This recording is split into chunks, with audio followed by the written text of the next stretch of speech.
कहीं पांडवों ने युद्ध की चेतावनी तो नहीं दी? आक्रमण की चेतावनी नहीं, विवाह का निमंत्रण आया है। विवाह? किसका विवाह?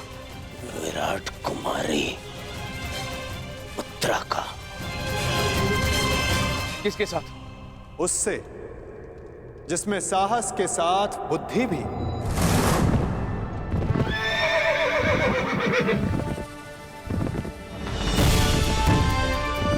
उसके हाथों में पर्वतों का बल है, जिसकी गति में पवन सा वेग है।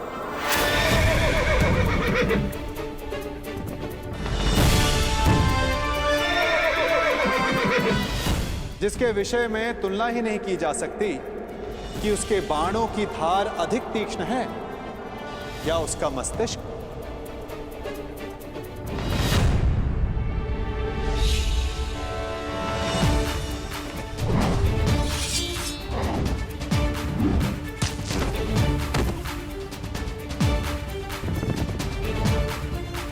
जो नर है, परंतु उसमें सिंह सी शक्ति, जिसे शत्रुओं को देखने के लिए नेत्रों की आवश्यकता नहीं।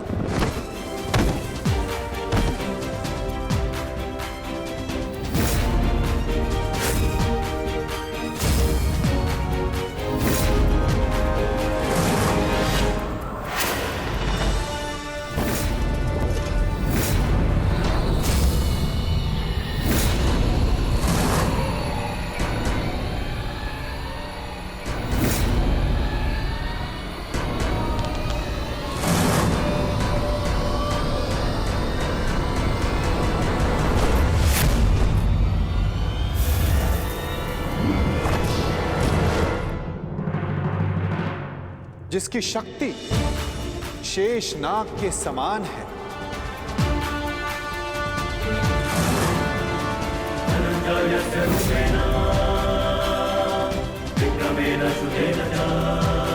जिसके कौशल के समक्ष बड़े से बड़ा योद्धा झुक जाता है।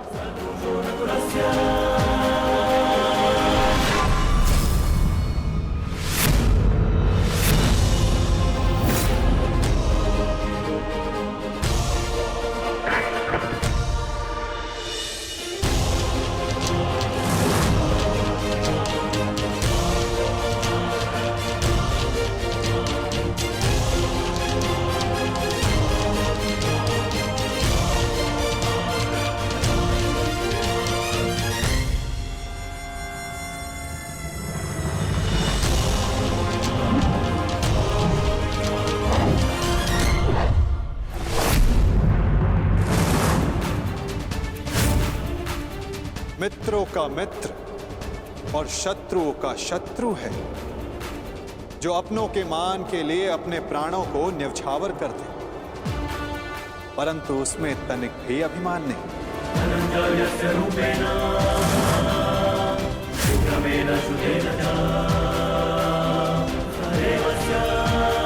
वो जिसे दाऊ और मैंने स्वयं शिक्षा दी, जो कुरुकुल का सूर्य है, वो है सुभद्रा और अर्जुन का पुत्र अभिमन्यु।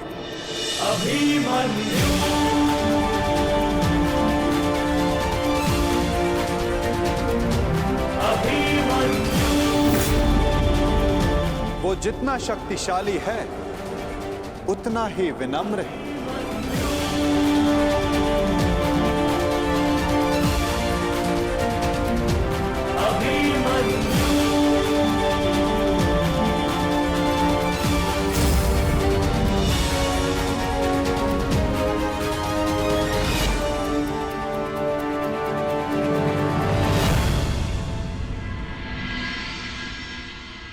हे ईश्वर, इतना बड़ा सौभाग्य, महान धनुर्धर अर्जुन के पुत्र अभिमन्यु का विवाह मेरी पुत्री उत्तरा से। मैं धन्य हुआ वासुदेव। स्वप्न में भी नहीं सोचा था कि मैं महाशक्तिशाली पांडवों का समधी बनूंगा। आज मुझसे अधिक कोई सौभाग्यशाली नहीं। भाग्यशाली तो मैं हूं विराटराज। उत्तरा मेरी शिष्य रह चुकी, इतनी कुशल प्रतिभावान पुत्र वधु पाकर मेरा भाग्य उदित हो गया। परंतु आप लोग अभी अभिमन्यु से मिले नहीं और मैं चाहता हूं कि उत्तरा के साथ आप भी मिल लें और उसके पश्चात निर्णय लें कि अभिमन्यु उत्तरा के योग्य है या नहीं।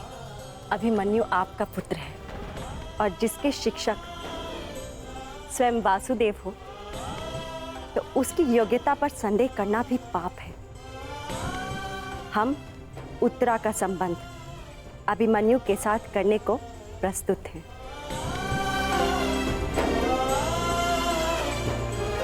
और आपका क्या निर्णय? बधाई हो विराटराज, अब आप पांडवों के समधी हुए।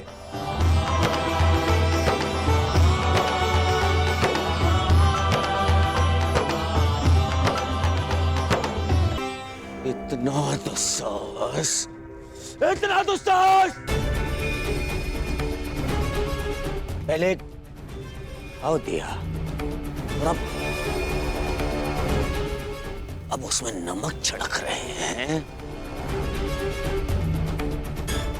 हम यहाँ युद्ध का आह्वान कर रहे हैं और वो ये विवाह का निमंत्रण भेज रहे हैं।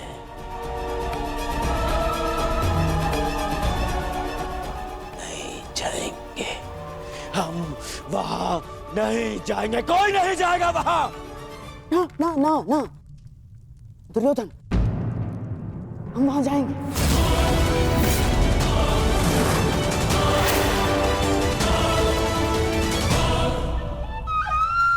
महाराज, मेरा मत है कि हमें वहां जाना चाहिए। युद्ध और संधि अपने स्थान पर है और संबंध अपने स्थान पर है महाराज। कुरुवंश के अगली पीढ़ी का पहला विवाह है ये और हमें निमंत्रण भी आया है।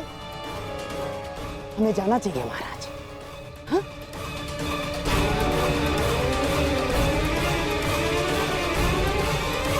क्यों महामहिम, आप क्या सोचते हैं? आपके प्रिय अर्जुन के पुत्र अभिमन्यु का विवाह है, हमें उसे आशीर्वाद देने नहीं जाना चाहिए? जाना चाहिए महामहिम। है?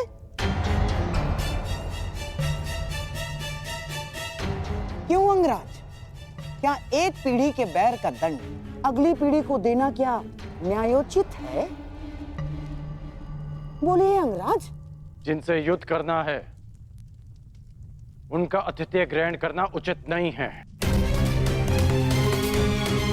महाराज, यदि हम पांडवों के अतिथि बने तो वो ये संकेत देगा कि हम उनसे भयभीत हो गए हैं। ना ना ना ना ना ना, अपितु इस निमंत्रण को स्वीकार नहीं किया तो संदेश जाएगा कि हम उनसे भयभीत हैं। महाराज, युद्ध होगा तो होगा, परंतु परिवार से प्रेम का निमंत्रण आया तो हमें उसे स्वीकारना चाहिए महाराज। और देवी कुंती अभी भी हस्तिनापुर में निवास करती है, तो क्या हम उनसे अपने पौत्र के विवाह में सम्मिलित होने का अधिकार छीन सकते हैं महाराज? देवी कुंती के लिए हमें इस विवाह में अवश्य जाना होगा महाराज। प्रेम का प्रस्ताव आया है, उसे स्वीकार कर लेते हैं। यदि युद्ध की चुनौती आएगी तो उसे भी स्वीकार कर लेंगे। मैं जानता हूं महाराज, आपके मन में अभी इस समय क्या दुविधा चल रही है, परंतु हस्तिनापुर के सम्राट होने के नाते आपके भी कुछ उत्तरदायित्व हैं महाराज। आप समझ रहे हैं ना महाराज मैं क्या कह रहा हूं?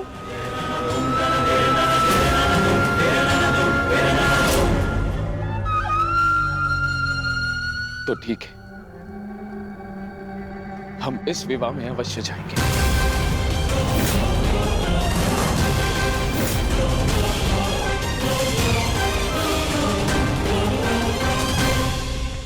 का निमंत्रण देने की क्या आवश्यकता थी वासुदेव?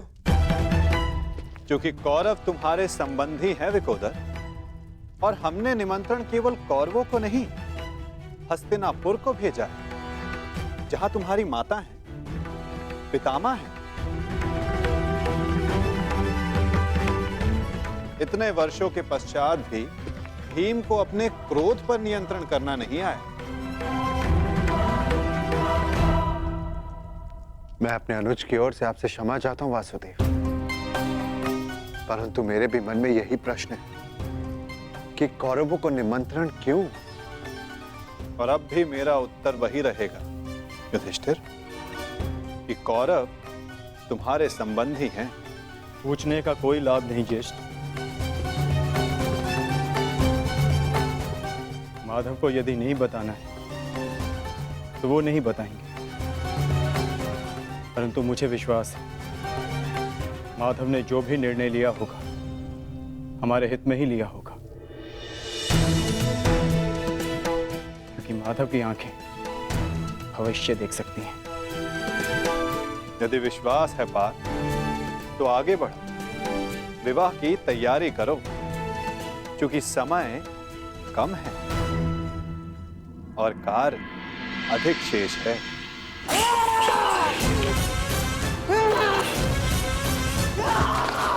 मामा जी,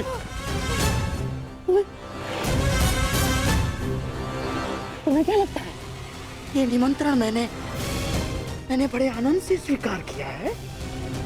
हैं? ये लगता है तुम्हें? मेरे मन से पूछो, मेरी आंखों में देखो दुर्योधन, तुम्हें उत्तर मिल जाएगा।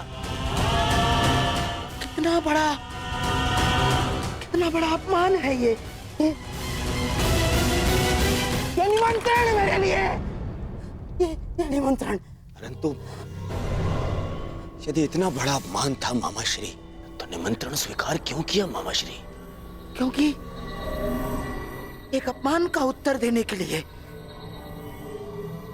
अपमान को स्वीकारना पड़ता है दुर्योधन। ये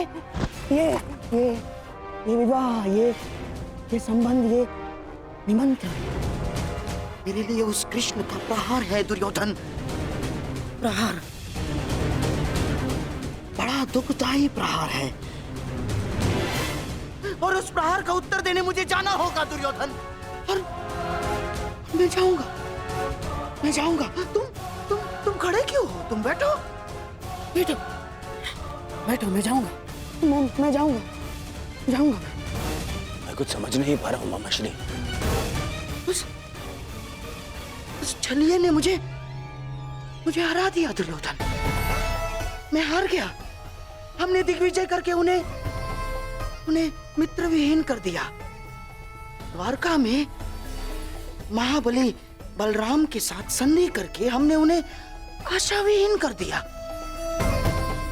परंतु उस छलिए ने एक ही क्षण में पांडवों को वो सब कुछ दे दिया जो हमने उनसे छीना था दुर्योधन। इस विवाह से उस वासुदेव ने उन पांडवों को राज, मित्र, आशा सब कुछ दे दिया। सब कुछ दे दिया दुर्योधन।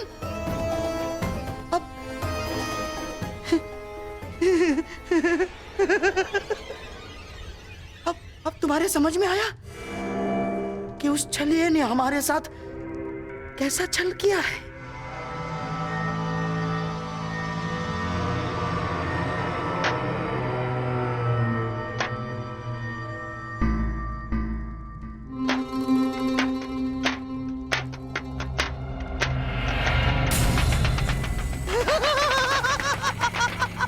साम ताम दंड भेद युक्ति कपट छल कुचक्र षड्यंत्र, कुछ भी प्रयोग करके मैंने इस विवाह को अपशकुन न बनाया तो मेरा भी नाम शकुन ही नहीं।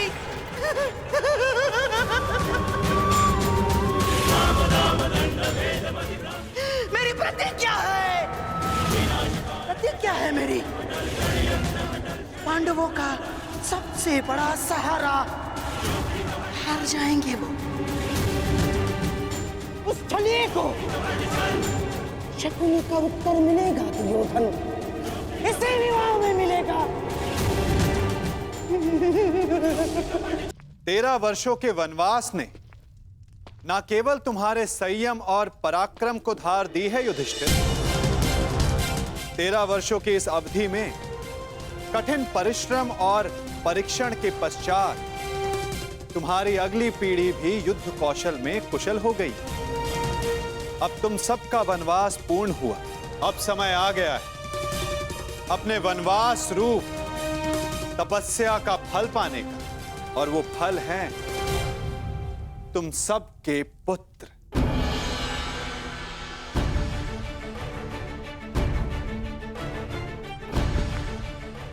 सर्वप्रथम प्रस्तुत है युधिष्ठिर पुत्र प्रतिविंध्य।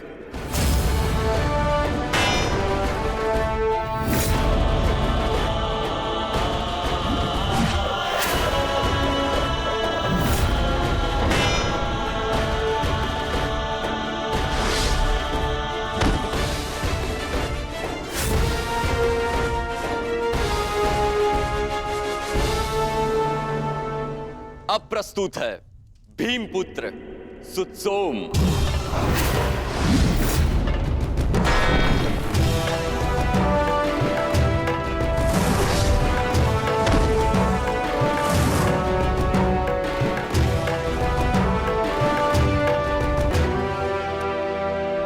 अगला शूर है गांडीवधारी अर्जुन का सुपुत्र शुतकर्म।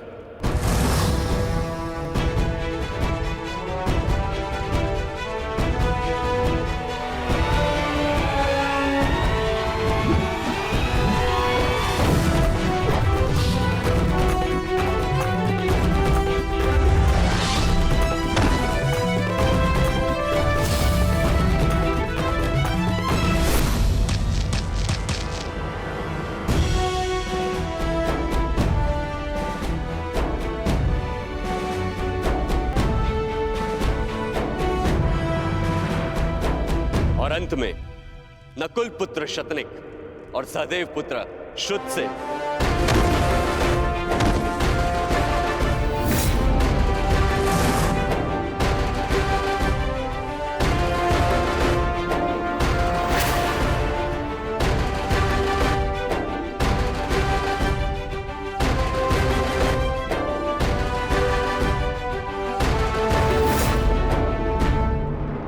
और अब प्रस्तुत होने जा रहा है वो योद्धा जिसने युधिष्ठिर का धर्म भी सीखा है, जिसमें भीम जैसा बल भी है, नकुल की एकाग्रता और सहदेव की चपलता, और धनुर्विद्या में अर्जुन जैसी निपुणता।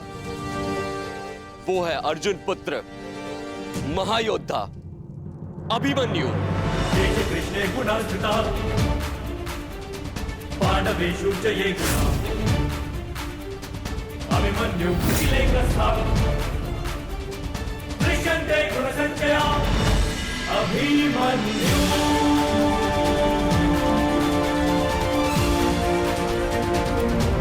अभिमन्यु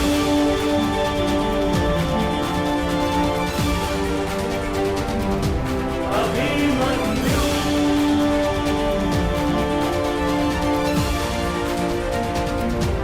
अभिमन्यु।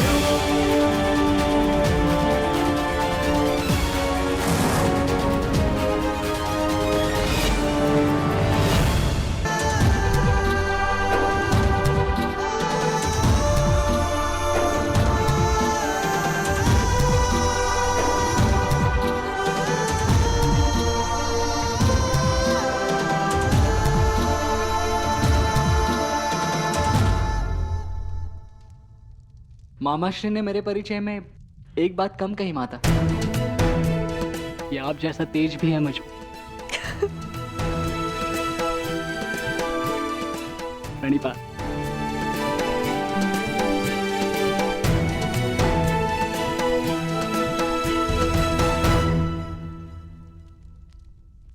पुत्र अभिमन्यु,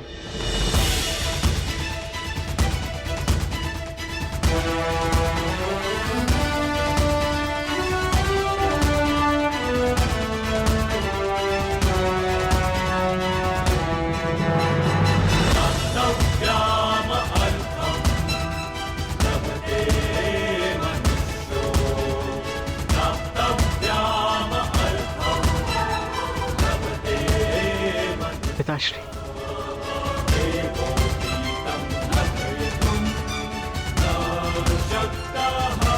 प्रणिपात।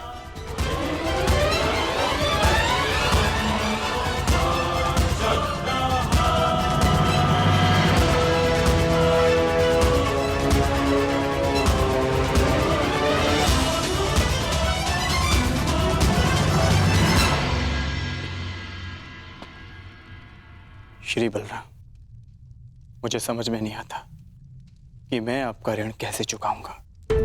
आपने और माधव ने अभिमन्यु को अद्भुत प्रशिक्षण दिया है। ऋणी तो मैं हूं अर्जुन कि मुझे अभिमन्यु जैसा कुशल शिष्य मिला।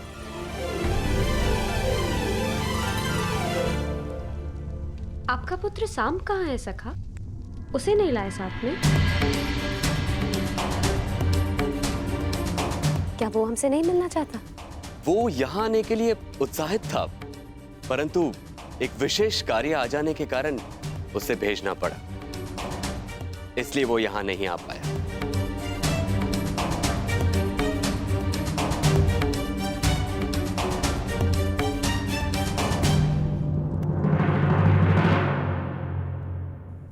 मेरे प्रिय,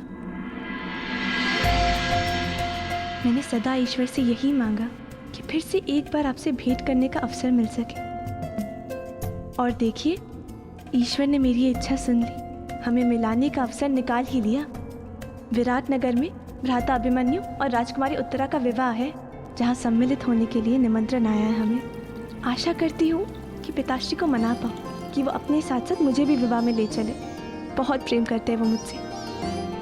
कदाचित साथ ले जाने के लिए तैयार हो जाएंगे और मैं तुमसे मिल पाऊंगी प्रिय साम।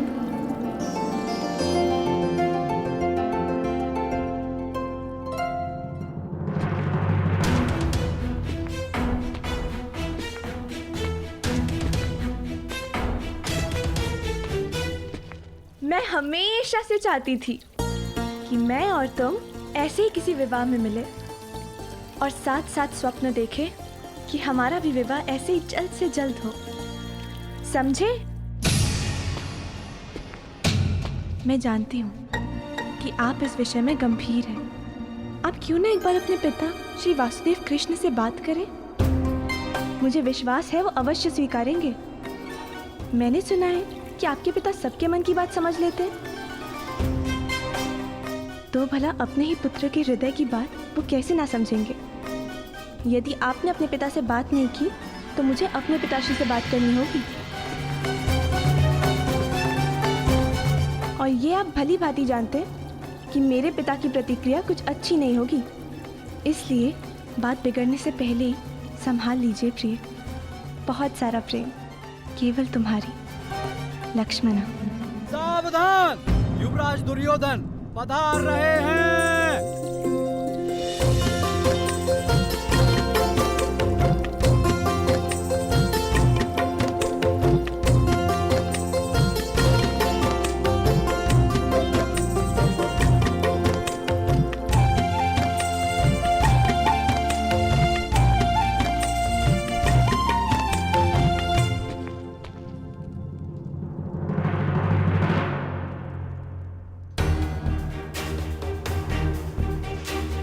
लक्ष्मणा,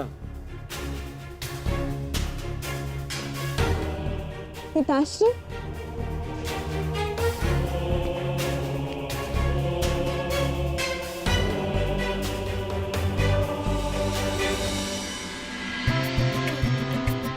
सदा प्रसन्न रहो पुत्री। प्रणिपात। अरे, हमारी पुत्री तो प्रतिदिन और भी ज्यादा सुंदर होती जा रही है। लगता है शीघ्र ही स्वयंवर रचना पड़ेगा आपका। युवराज की जय हो, राजकुमारी की जय हो।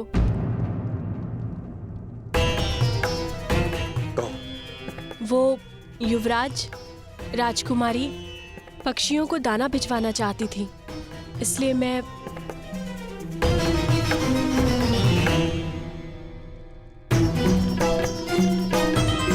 हाँ हाँ दे रहे हैं ना।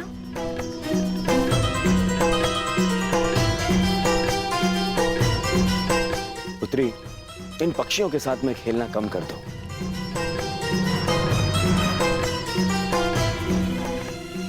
और अपनी माता से संसार और घरद्वार की सीख लेनी चाहिए।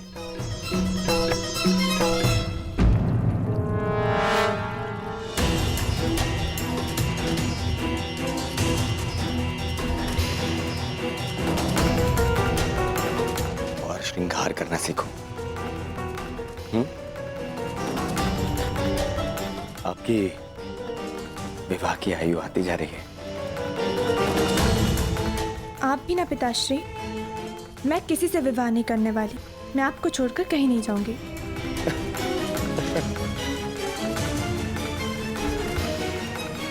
विवाह तो हर कन्या को करना ही होता है। और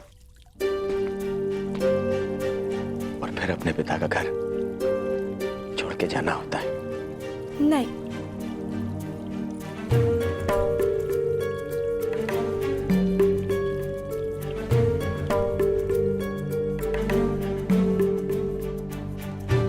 और मैं इतना मूर्ख भी नहीं हूं लक्ष्मणा।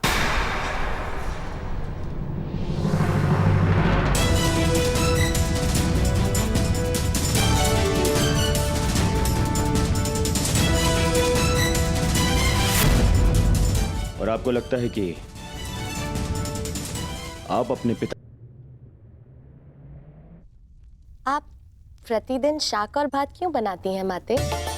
शाक भात मेरे करण का प्रिय है। उसे यहाँ आने का समय नहीं मिलता।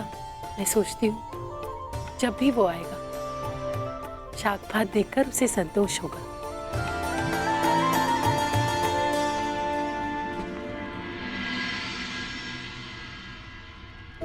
कर्ण,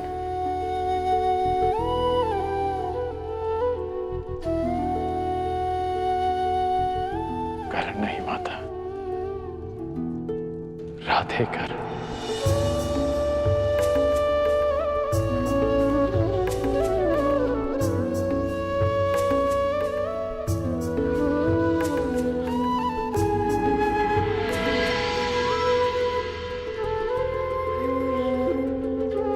कैसी हो सुप्रिया? जी ठीक हो। कितना स्मरण किया तुम्हें पुत्र, परंतु तुम्हें अपनी माता की याद ही नहीं आती। माता ऐसा मत कहो, बहुत याद आती है। आइए माता।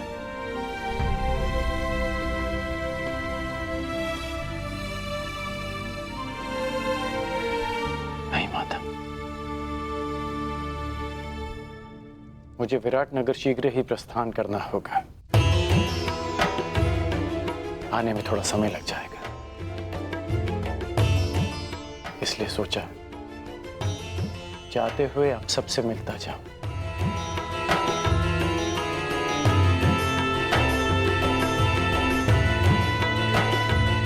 किसे खोज रहे हो पुत्र? रुष्सेन को खोज रहा हूं माता।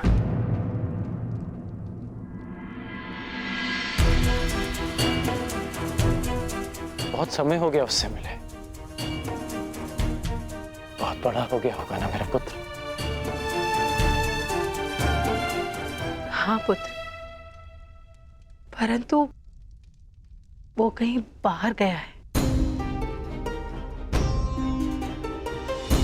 याद होता कि तुम आने वाले हो, उसे कहीं जाने ही ना देते।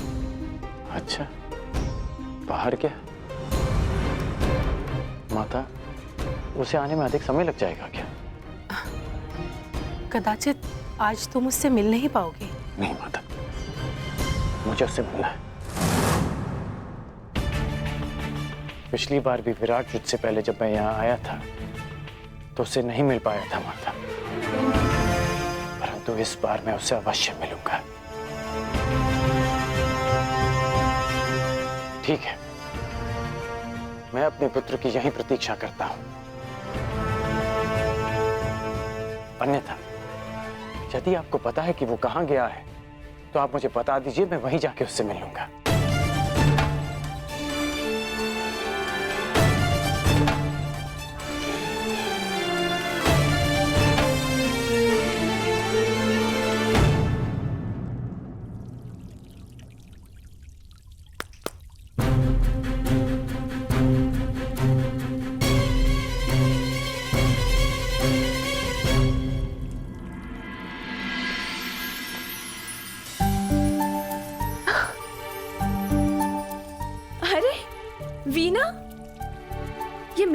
पिताश्री। आपने अपनी माता से यही मांगा था ना? पिताश्री, इसे सीखने की अनुमति है? अवश्य, क्यों नहीं। आप अपने हर एक निर्णय लेने के लिए स्वतंत्र हैं। जो चाहे आप कर सकती हैं। पिताश्री, वो मैं आपसे कुछ मांगना चाहती हूँ। मुझे भी आपके साथ विराटनगर चलना है।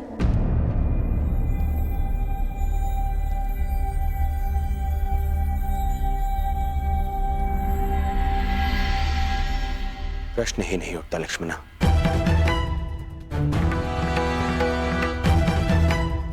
वहां वो पांडव हैं, मेरे शत्रु, और वो छलिया कृष्ण भी होगा।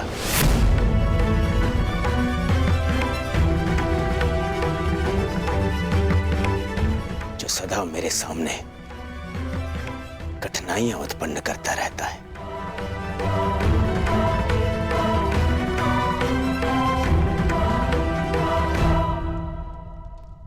मैं अपनी पुत्री को किसी भी संकट में नहीं डाल सकता। परंतु पिताश्री, आप ही ने कहा था कि आप हमारी प्रत्येक इच्छा पूरी करेंगे। अवश्य, परंतु जानबूझकर आपको संकट में तो नहीं ढकेल सकता ना। आपकी सुरक्षा मेरा कर्तव्य है।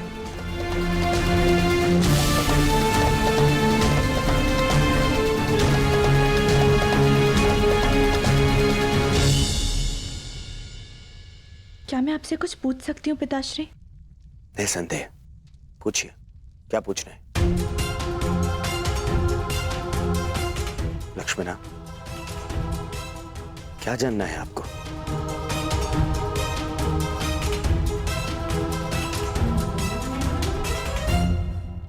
कुछ नहीं, फिर कभी पिताश्री।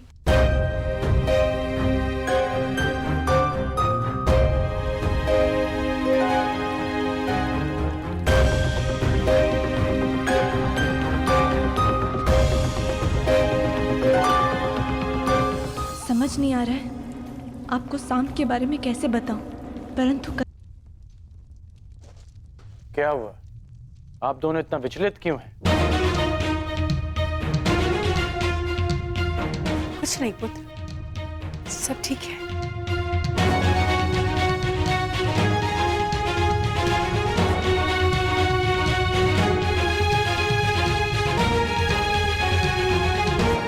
ऐसा प्रतीत हो रहा है माता कि आप मुझसे कुछ छुपा रही हैं। माता, वृषसेन कहाँ है? आप मौन क्यों हैं माता? सुप्रिया, हमारा पुत्र कहाँ है बताओ। जी पुत्र वो शिव मंदिर गए। कुछ पंडित आए थे तीर्थ के लिए, उन्हें मार्ग दिखाने गया है। बस इतनी सी बात है, आप मुझे बता क्यों नहीं रही थी? ठीक है, मैं उसे वहीं ढूंढ लूंगा। करण, पुत्र वहां बहुत भीड़ होगी।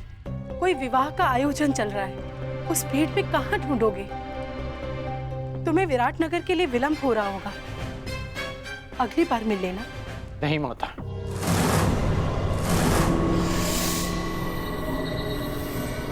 मैं इसी बार उससे मिलूंगा।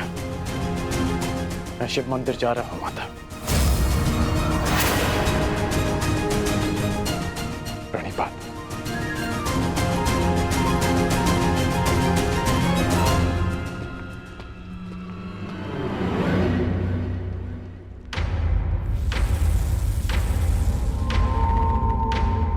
आवश्यकता पड़ने पर आप और आपकी सेना हस्तिनापुर की सहायता अवश्य करेंगे।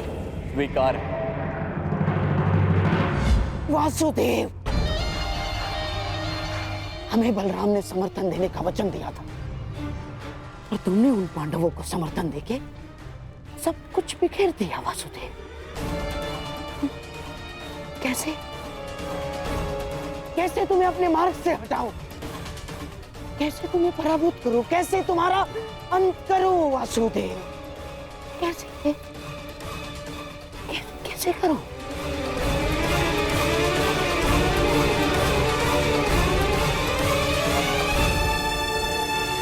क्या हाँ, एक काम कर सकता हूं, विवाह में उसके भोजन में विष मिलाकर दे देता हूं।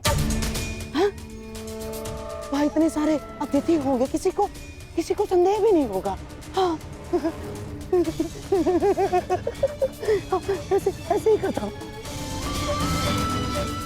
नहीं गांधारराज, ये संभव नहीं है ना। जब वो छलिया नवजात था तब पूतना ने भी विष पिलाने का प्रयास किया था। जब पूतना से कुछ नहीं हो पाया तो मैं कैसे? ना, कुछ और करना होगा गांधारराज। सोचो। दासी, इधर आओ।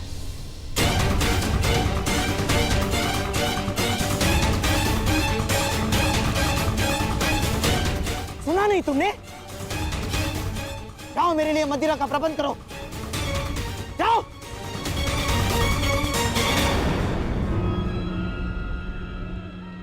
अब मैं ध्यान लगाकर सोच पाऊंगा, अब मेरा मस्तिष्क चलेगा।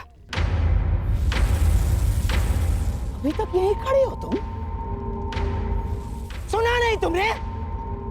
जाओ मेरे लिए मदिरा लेकर आओ, जाओ।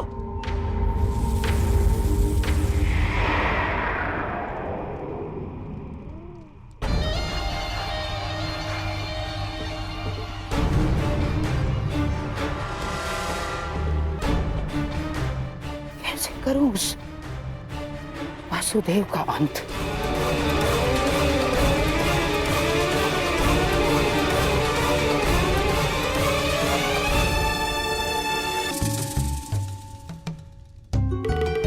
कैसे?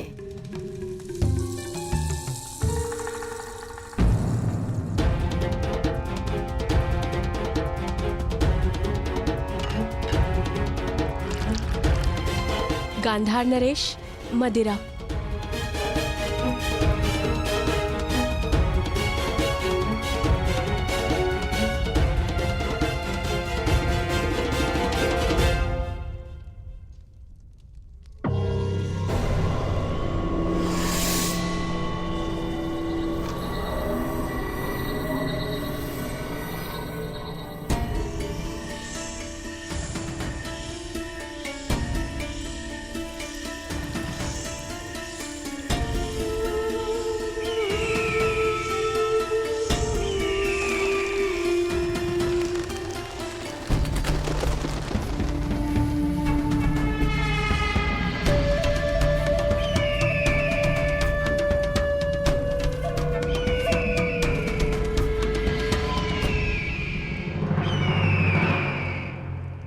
किसी प्रकार मैं इस वासुदेव का अंत कर दूं तो पांडव निसहाय हो जाएंगे और फिर मेरे प्यारे सम्राट दुर्योधन के विरुद्ध खड़े होने का साहस किसी में नहीं होगा, किसी में नहीं। हाँ?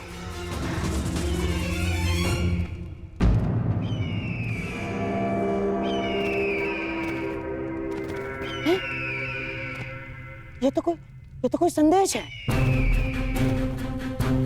कौन भेज रहा है और किसे?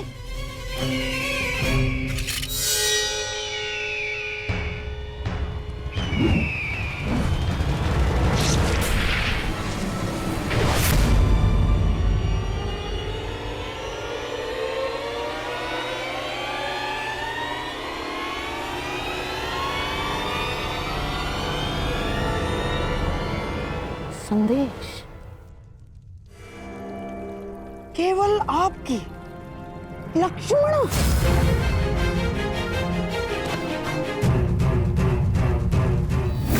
क्या है ये? क्या है ये? तुम्हें ज्ञात भी है तुम क्या करने जा रही थी? हैं? कृष्ण का पुत्र सांब और दुर्योधन की पुत्री लक्ष्मणा। असंभव है ये, असंभव है ये, तुम्हारा दोनों का साथ असंभव है। तुम्हें याद भी है इसका परिणाम क्या होगा बच्चे? हैं? याद है तुम्हें इसका परिणाम क्या होगा?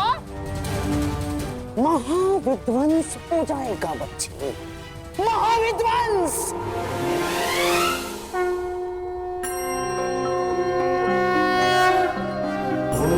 त्र्यंबकं यजामहे सुगंधिं पुष्टिवर्धनम्। महोदय जी, यहाँ तो विवाह का आयोजन था ना, क्या वो समाप्त हो गया? कैसा विवाह भद्र? यहाँ तो कोई विवाह का आयोजन नहीं चल रहा है। कदाचित आप भिन्न स्थान पर आ गए हैं। अर्थात माता और सुप्रिया मुझसे झूठ कह रहे थे, परंतु क्यों?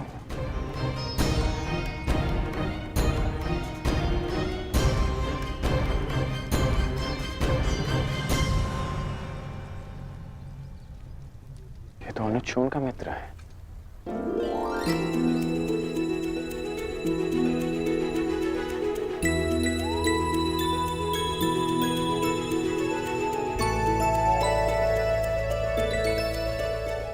बहुत वर्षों बाद तुमसे भेंट हुई।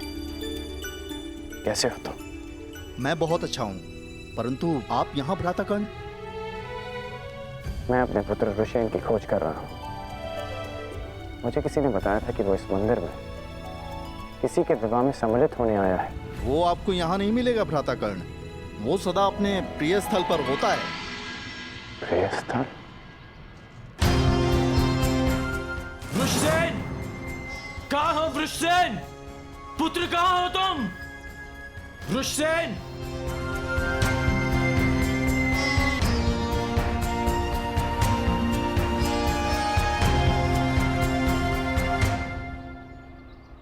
हमें क्षमा कर दीजिए महोदय, क्षमा कर दीजिए।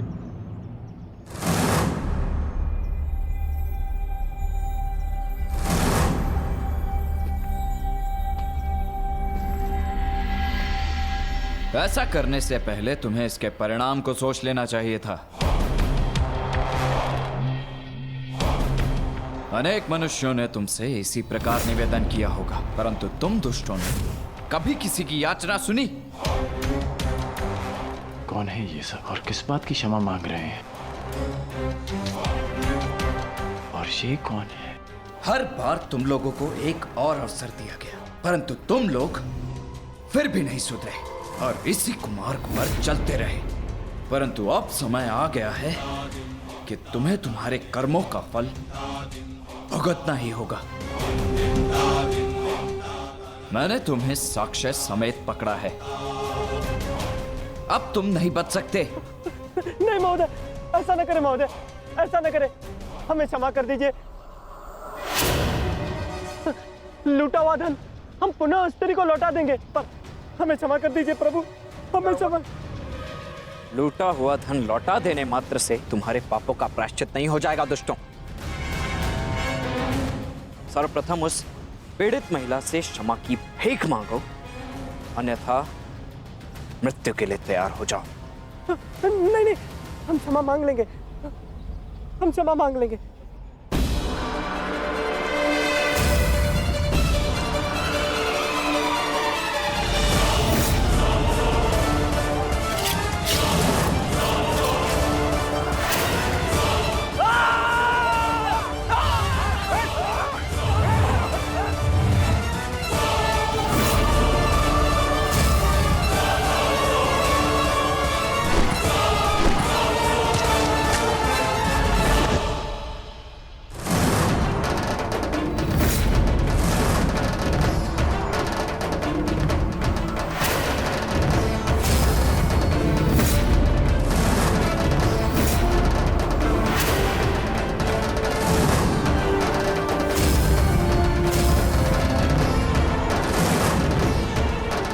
वृषसेन,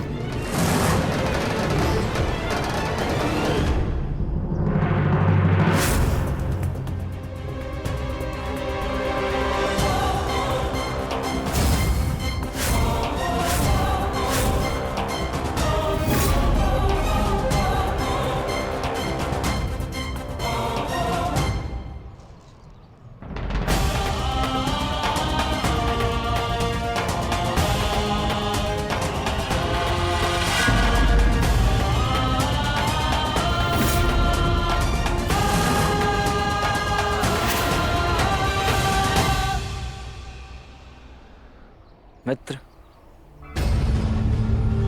उस स्त्री को उसका धन लौटा दो और इन शवों को भी अंतिम संस्कार दे दो। हमारा मंतव्य यहां पूर्ण हुआ। जिनसे मिलना था उनसे मिल चुके, अब न किसी से मिलना शेष है और न किसी को उत्तर देना।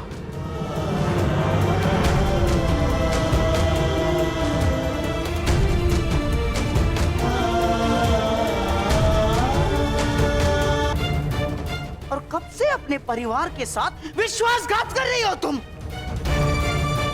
अब इस बात से मुझे दुर्योधन को अवगत कराना पड़ेगा।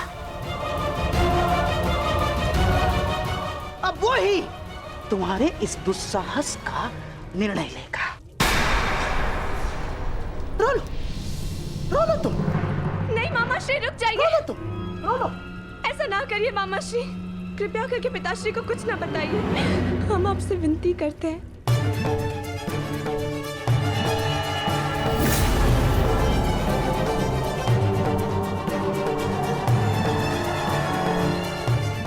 हमें क्षमा कर दीजिए मामा श्री, आपका भरोसा तोड़ने के लिए हम क्षमा चाहते हैं। बहुत बड़ी भूल हो गई हमसे। भूल गई थी मैं कि मैं ऐसा संबंध जोड़ने का स्वप्न देख रही जो कभी जुड़ ही नहीं सकता। प्रेम ने मेरी विचार क्षमता नष्ट कर दी। हमें क्षमा कर दीजिए, परंतु कृपया करके पिताश्री को कुछ मत बताइए। उन्हें पता चलेगा तो उनके हृदय को बहुत ठेस पहुंचेगी। उन्हें कुछ मत बताइए।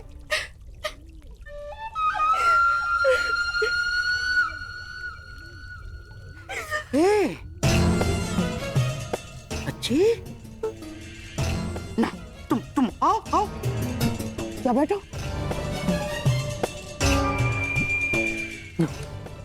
रोना। लक्ष्मणा, देखो, मुझे क्रोध तो आया था मुझे क्रोध, परंतु तुम्हारे अश्रुओं ने मुझसे कह दिया कि तुम सांब से अत्याधिक प्रेम करती हो। हाँ, ठीक है। अब मुझे ही कोई मार्ग ढूंढना पड़ेगा इससे बाहर निकलने का।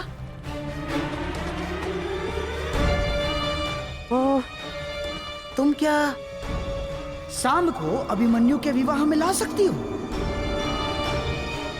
बताओ ना, बुला सकती हो तुम? हाँ, परंतु पिताश्री भी वहां होंगे ना? वही तो मैं चाहता हूँ लक्ष्मणा। केवल तुम्हारे पिताश्री नहीं, अपितु तुम्हारे पिताश्री दुर्योधन के साथ साथ सांब के पिताश्री कृष्ण भी वहां उपस्थित होंगे।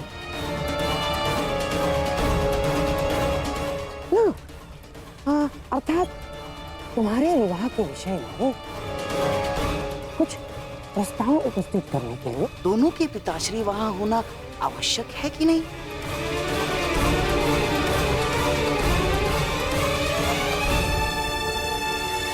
परंतु पिताश्री कभी नहीं मानेंगे। ना ना ना, तुम दुर्योधन की चिंता बिल्कुल मत करना, मैं उसे समझा दूंगा। सच? हाँ,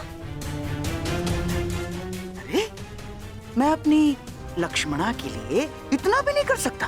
तुम बस किसी भी परिस्थिति में सांब को वहां उस विवाह में ले आना, शेष सब मैं संभाल लूंगा। हाँ? धन्यवाद मामाश्री। सांब अवश्य आएंगे। हम अभी से संदेश भेजते हैं। हाँ।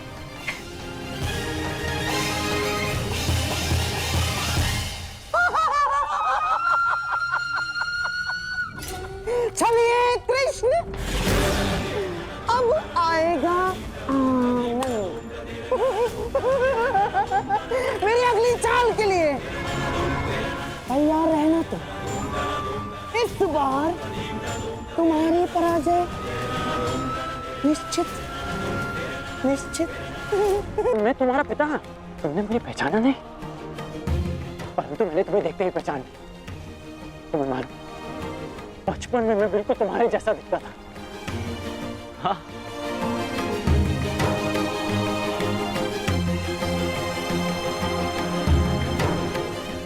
वही मुख,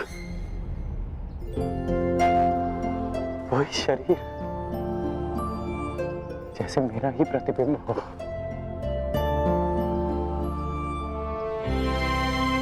तुम बिल्कुल मुझ पर गए हो पुत्र। मुझे ज्ञात है कि आप मेरे पिता हैं, परंतु इस पिता और पुत्र के संबंध का आपके लिए महत्व ही क्या है?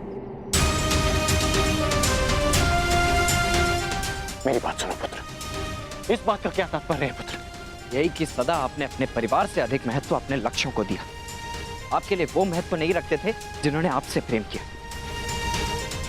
आपके लिए वो महत्व रखते रहे जिन्होंने आप पर उपकार किया या जिन्हें आपने वचन दिया। परंतु मेरे लिए सबसे अधिक महत्वपूर्ण मेरा परिवार है। सबसे अधिक महत्व मेरे अपनों का है। मेरी बात सुनो पुत्र, पुत्र मेरी बात सुनो। इतना रुष्ट हो अपने पिता से। जब मेरी आयु में पहुंचोगे तब जानोगे कि मनुष्य के लिए उसका कर्तव्य कितना महत्वपूर्ण होता है। मैं यहाँ केवल तुमसे मिलने आया हूं। अपना मुख मत फेरो मुझसे। इतने वर्षों पश्चात मैं तुमसे मिल रहा हूं और तुम्हें लगता है इस अवसर का कोई महत्व नहीं मेरे लिए? रुष्सेन, क्या हो गया तुम्हें? तुम मेरी बात सुन क्यों नहीं रहे हो?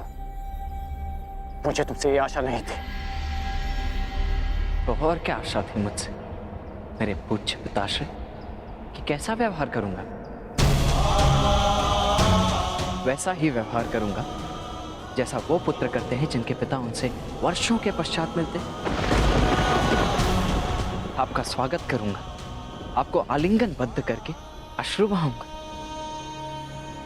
आपने कभी सोचा है कि वर्षों के पश्चात जब आप अपने परिवार के पास लौटोगे तो सब आपकी व्याकुलता से प्रतीक्षा कर रहे होंगे?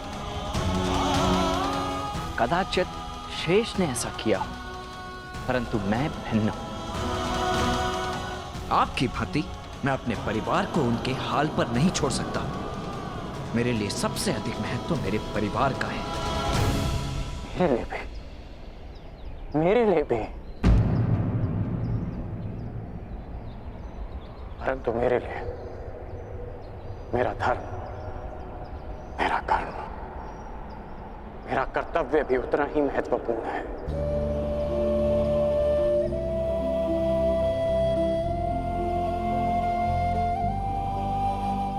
मैं आया था पुत्र, परंतु मैं तुमसे मिल नहीं पाया। वो हस्तिनापुर की ओर से दिग्विजय के लिए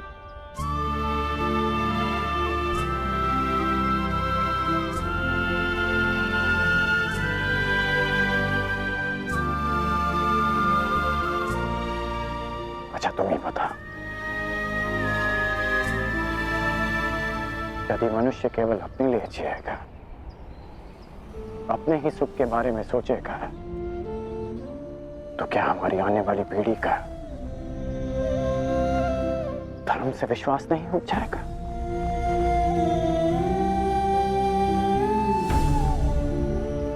हमें समाज के उज्जवल भविष्य के बारे में सोचने का कोई अधिकार नहीं जब तक हम अपने पारिवारिक समस्याओं से ऊपर उठकर समाज के बारे में ना सोचें, समाज के लिए अपना धर्म पूर्ण ना करें। पुत्र, जीवन स्वार्थ नहीं परमार्थ है।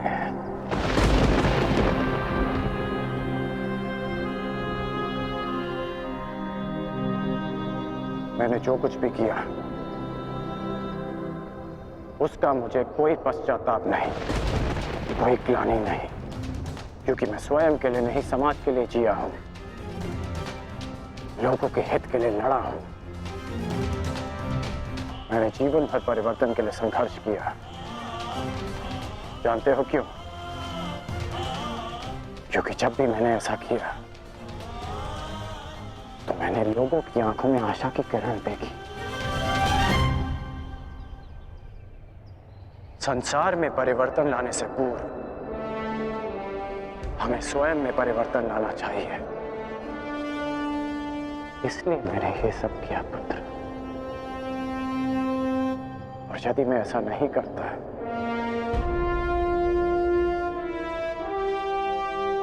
तो तुम आज एक सूत पुत्र होकर हाथ में शस्त्र नहीं उठा पाते।